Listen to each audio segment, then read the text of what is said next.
talismans on an altar, that's for elitist occult members. Stay out of that.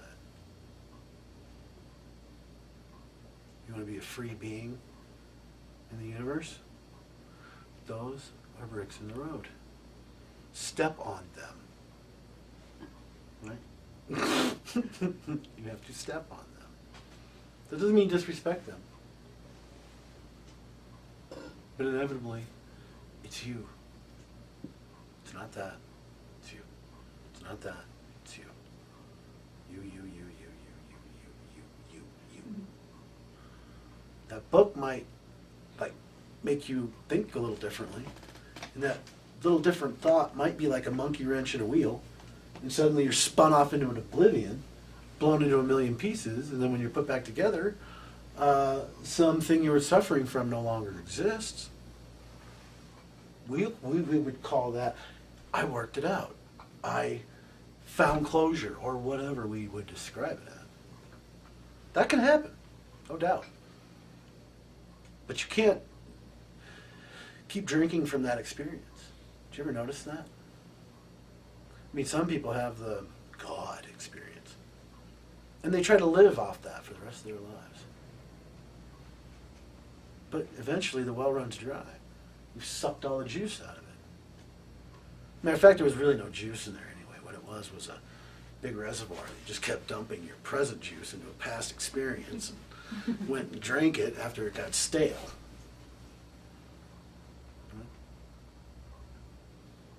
This is the spiritual experience. You're having it all the time.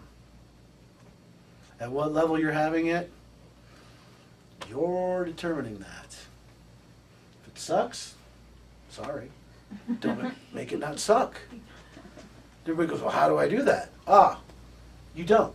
You stop doing what you do to make it suck. What would you need to add to yourself? If you are the universe itself, what do you have to add to that?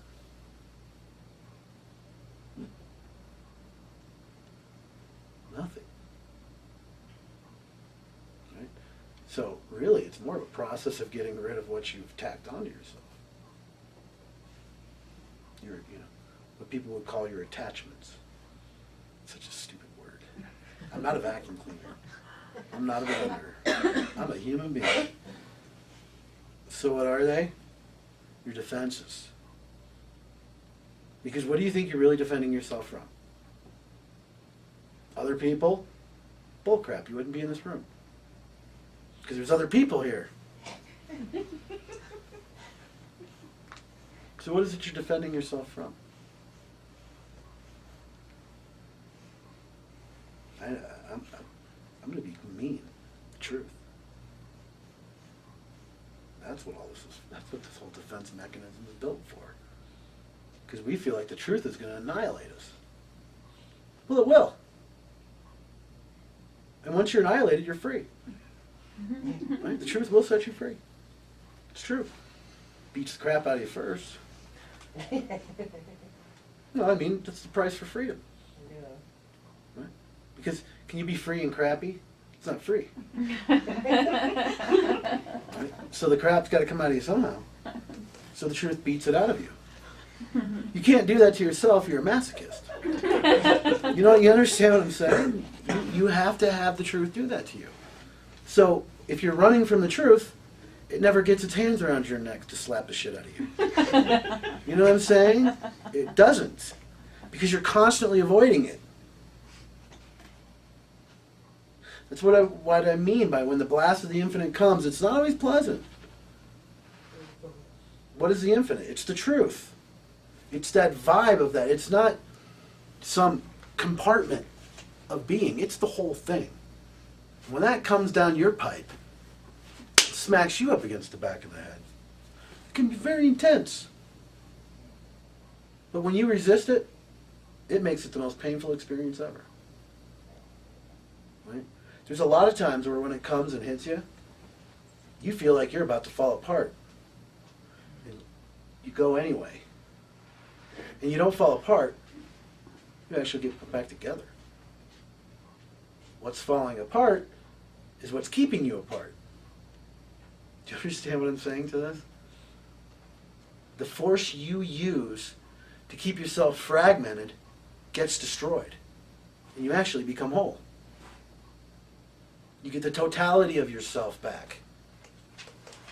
Not by you going out and, I'm going to pick up the piece of me here and reattach it. No, not quite. Right? The little gems that are your life force that you've dropped along the way. You now have used all your energy to keep those away from you. There's a reason you dropped them, right? Something happened, you couldn't handle it, so you dropped some of your luminosity on the road and left it there. So there's a piece of you laying there, right? And now we're using our energy to keep ourselves away from getting that back. So what does the truth do? It annihilates that force. And then all your pieces just start gravitating back to you. Why? Because you're not resisting it anymore. And once you start getting them back, that terror you used to feel is laughable. And what makes it fun is all the newbies, you get to watch them go through it. And it's so fun. Look at you, you are such a mess. That is so funny. But you can say that on the other side of that. And, you know, I do. I get a kick out of people losing it. I do. Why? Because you need to. Right? Because to me, every time I've had to go through something that's very intense, I do it very publicly. I don't go hide to do that. So when my pot is boiling, if you will, when my chaos is being dealt with, I don't hide that from anybody. I let it go. Because couldn't really hide it from anybody anyway. I'm just trying to dissipate it out of myself. Right? I'd rather experience that. Oh, and someone looks at it and goes, oh, hey, look at him, he's not who he says he is, look what's happening. Good. Now I don't have to deal with that person anymore. Bye. You can't accept a human being, then I'm not for you. They'll never hide that stuff. Embarrassment is valuable. Because you know what? The main reason I won't hide any of that stuff is because you look like such a fool that you really become present and aware to not do it again. Right? Do you understand what I mean? No?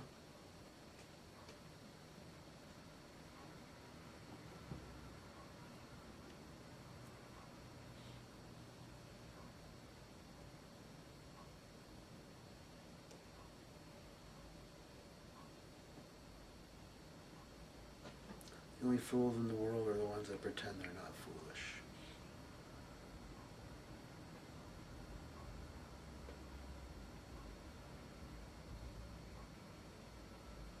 Because the fool, as stupid as he may be,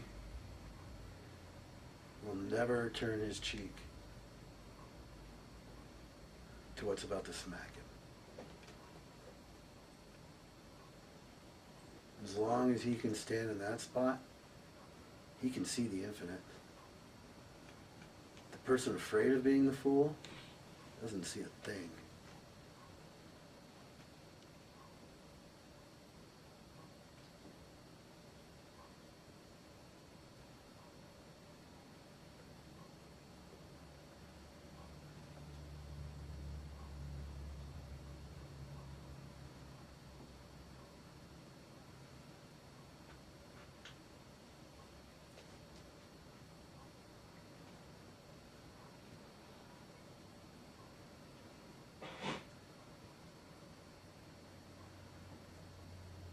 Sometimes I just go quiet because I don't like words that much.